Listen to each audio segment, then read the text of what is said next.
आज के इस लेक्चर में हम रिसोर्स एलोकेशन ग्राफ को डेडलॉक अवॉइडेंस के पॉइंट ऑफ व्यू से स्टडी करेंगे। लास्ट लेक्चर में हमने जो है सेफ स्टेट को स्टडी किया था। हमने देखा था कि एक सिस्टम को कैसे प्रोसेस को जो है रिसोर्सेज एलोकेट किए जाएं, किस सीक्वेंस में जो है किस ऑर्डर में जो है वो रिसोर्सेज एलोकेट करें कि सिस्टम जो है वो सेफ स्टेट में रहे और डेडलॉक उस सिस्टम के अंदर या सिस्टम डेडलॉक स्टेट के अंदर इंटर ना हो सके।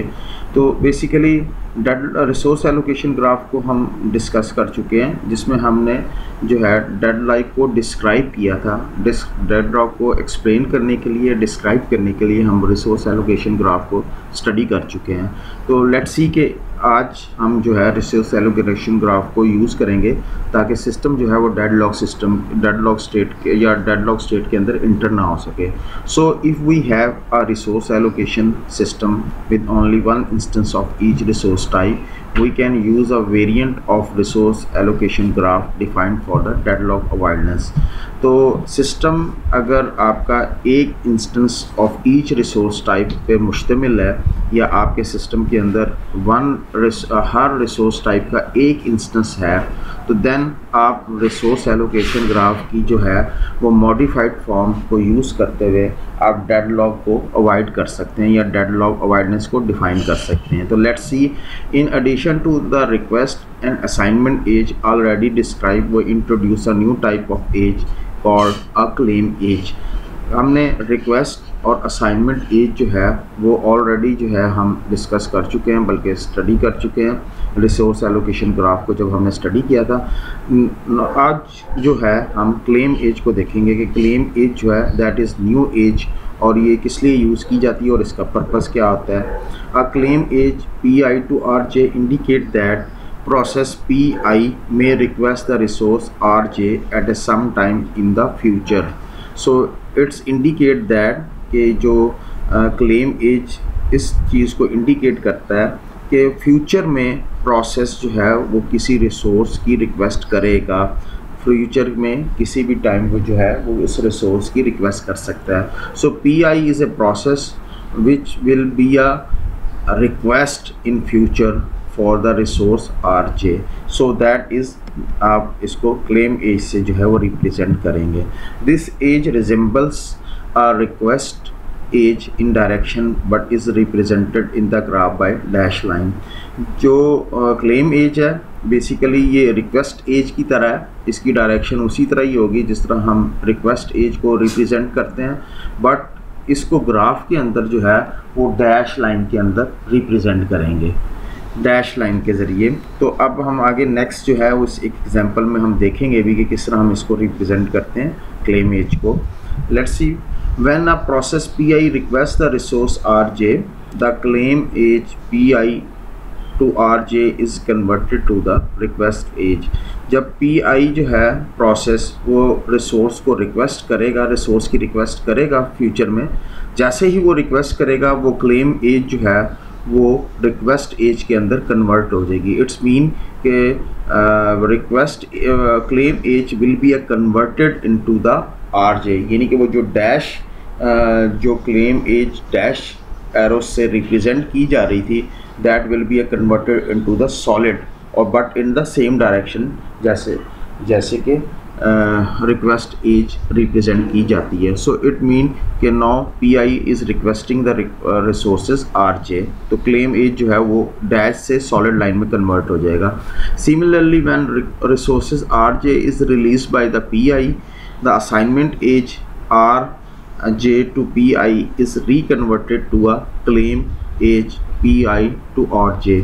इसी तरह जब रिसोर्सेज जो हैं PI जो है वो यूटिलाइज़ करने के बाद, जब उसको रिसोर्स जो है वो असाइन कर दिया गया था, PI ने उस रिसोर्स को यूज़ कर लिया, यूटिलाइज़ कर लिया, और यूटिलाइज़ करने के बाद वो जैसे ही रिसोर्स को रिलीज़ करेगा, जो असाइनमेंट एज है यानी कि assignment edge will be converted into the claim edge. It's mean कि वो दोबारा क्लेम एज में कन्वर्ट हो जाएगा और that is again dash line होगा। Note that resource must be claimed a priori in the system, that is before PI start executing all its claim age must already appear in the resource allocation graph। तो ये बात याद रखनी चाहिए कि resource जो हैं वो पहले जो है वो उनका क्लेम करना चाहिए सिस्टम के अंदर, यानी कि एक प्रोसेस ने अपनी एग्जीक्यूशन अगर स्टार्ट नहीं की तो वो तमाम क्लेम्स जो है दैट मस्ट बी अपीयर, वो तमाम के तमाम जो है वो प्रोसेस के स्टार्ट होने से पहले जो है उसकी इंफॉर्मेशन अवेलेबल होनी चाहिए कि प्रोसेस ने कौन कौन से रिसोर्स जो है वो फ्यूचर के अंदर क्लेम करने हैं और उनको यूटिलाइज करना है। So all its claim edge, it's mean कि तमाम क्लेम एज जो है must appear in resource allocation graph, और वो रिसोर्स एलोकेशन ग्राफ के अंदर हम तमाम के तमाम क्लेम्स जो हैं वो रिप्रेजेंट करेंगे या अपीयर होंगे ग्राफ के अंदर। सो इट्स मीन के one ever a process will start, वो तमाम के तमाम इंफॉर्मेशन जो है जो रिसोर्सेज उसने यूटिलाइज़ करने हैं फ्यूचर के अंदर वो क्लेम करेगा, और उन तमाम रिसोर्सेज की इंफॉर्मेशन जो क्लेम एजेस हैं वो रिसोर्स एलोकेशन ग्राफ के अंदर अपीयर हो रही होंगी। Now suppose that process PI request the resource RJ, the request can be granted only if convert the request edge PI to assignment edge RJ to PI does not result in formation of cycle in resource allocation graph. We check for safety by using a cycle detection algorithm. It's mean कि अगर एक process PI जो है वो resource RJ की request करता है तो ये रिक्वेस्ट उस टाइम फुलफ़िल की जाएगी, यानी कि वो रिसोर्स उस सूरत में उसको एलोकेट किया जाएगा कि जो रिक्वेस्ट एज है, कन्वर्टिंग रिक्वेस्ट एज जो है वो असाइनिंग एज में उस टाइम कन्वर्ट होगी जब साइकिल जो है वो उस ग्राफ के अंदर क्रिएट या फॉर्मेट ना हो, यानी कि as a result of resource allocate कर दिया जाए प्रोसेस को, उस एलोकेशन के अगेंस्ट जो है रिसोर्स एलोकेशन ग्राफ के अंदर साइकिल जो है वो फॉर्मेट ना हो या साइकिल जो है वो क्रिएट ना हो। अगर साइकिल क्रिएट होता है तो इट्स मीन कि सिस्टम जो है वो डेडलॉक स्टेट के अंदर इंटर होगा। सो हम उसको चेक करेंगे, और उसको चेक करने के लिए हम साइकिल डिटेक्शन एल्गोरिथम को यूज़ करेंगे जो कि सेफ्टी जो है वो डिटरमिन करेगा कि आया ये सिस्टम जो है अगर इसको ये रिसोर्स एलोकेट कर दिया जाता है तो ये सिस्टम जो है वो डेडलॉक स्टेट में इंटर तो नहीं होगा। If no cycle exists, then the allocation of resources will leave the system in safe state. अगर साइकिल जो है वो क्रिएट नहीं होता तो इट्स मीन कि रिसोर्स जो है वो अगर एलोकेट कर दिया जाए तो सिस्टम जो है वो स्टिल इन सेफ स्टेट में रहेगा, और अगर सिस्टम सेफ स्टेट में है इट्स मीन कि डेडलॉक जो है वो सिस्टम जो है डेडलॉक स्टेट के अंदर इंटर नहीं होता। इट्स मीन कि साइकिल को डिटेक्ट करना है, तो that's mean if cycle is found then the allocation will put the system in unsafe state. In that case process PI will have to wait for its request to be satisfied।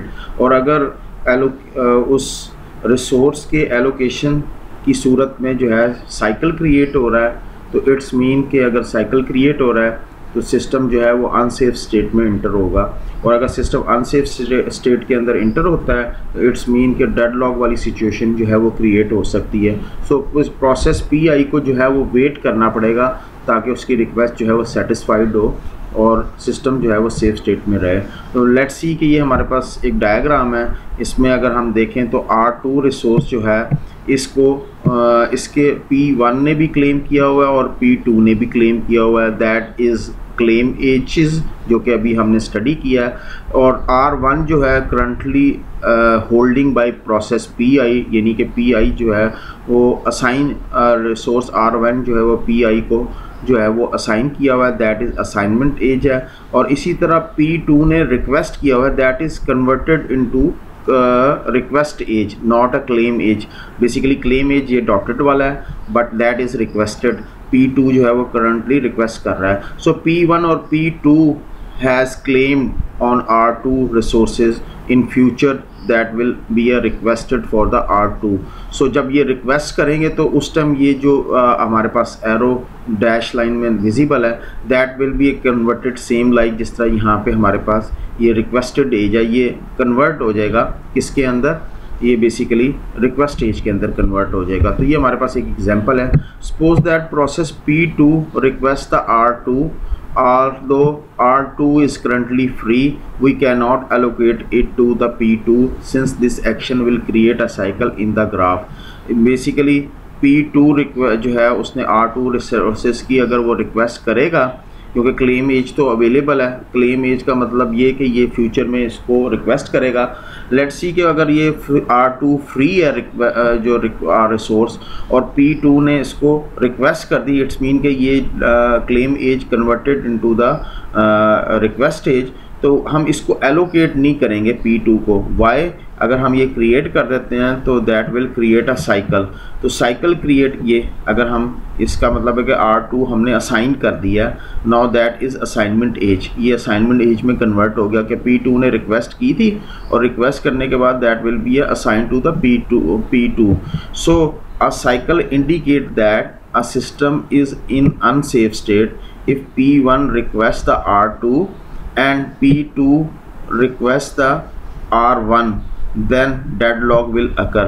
अब ये जो situation है, अगर हमने R2 को assign कर दिया P2 को, तो इसका मतलब है कि P1 अब अगर रिक्वेस्ट क्रिएट करेगा, अभी इसका क्लेम है, बट अगर ये रिक्वेस्ट करता है और ये रिक्वेस्ट एज में कन्वर्ट हो जाता है जिस तरह ये रिक्वेस्ट की हुई है P2 ने, तो इट्स मीन कि यहाँ पे जो है हमारे पास ये एक साइकिल क्रिएट हो जाएगा।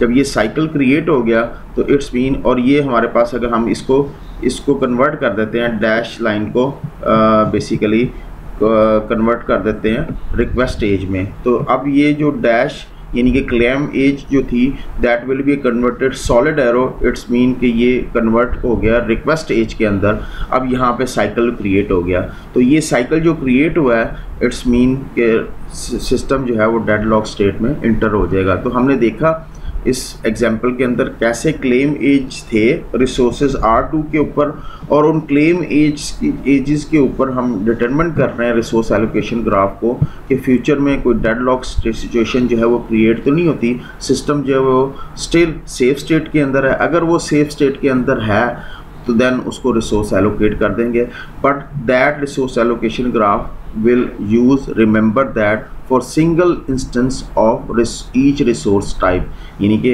हर रिसोर्स टाइप की सिंगल इंस्टेंस आपके सिस्टम में एग्जिस्ट करती है, then you can use the resource allocation graph algorithm to detect the deadlock state।